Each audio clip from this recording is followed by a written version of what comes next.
சாதிவாரி கணக்கெடுப்பு அது மத்திய அரசு தான் எடுக்கும் என்று சொல்லிக்கொண்டு தட்டி கழிக்கின்றீர்கள். நான் இந்த நேரத்தில் சொல்லுகின்றேன், உங்களாலே முடியும். பல மாநிலங்கள் அதை செய்திருக்கிறார்கள். நீங்கள் உங்களால் முடிவதை மத்திய அரசிடம் ஏற்படுகிறீர்கள். அதனாலே அதையும் இந்த நேரத்தில் சொல்ல கடமைப்பட்டிருக்கின்றேன்.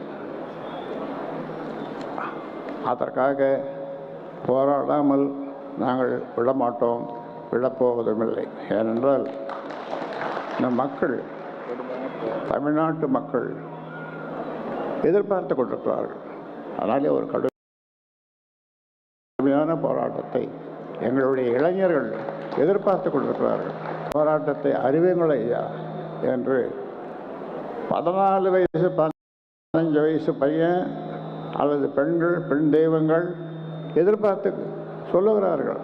10.5 அவங்களுக்கு படிஞ்சு போச்சு மனசில்.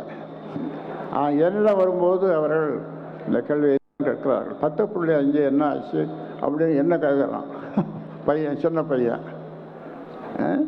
சின்ன பசங்க வர்றவங்க, அவன் அப்பா அம்மாவோட வர்றவங்க என்ன வந்து கேட்குறான் பக்கத்தில் வந்து, என்னப்பா இந்த 10.5 என்னாச்சு? ஆனால் 10.5 என்னன்னு தெரியாது. ஆனால் 10.5 அவன் மனசில் படிஞ்சு போச்சு. அதனால் அது நிச்சயமாக நடைபெறும்.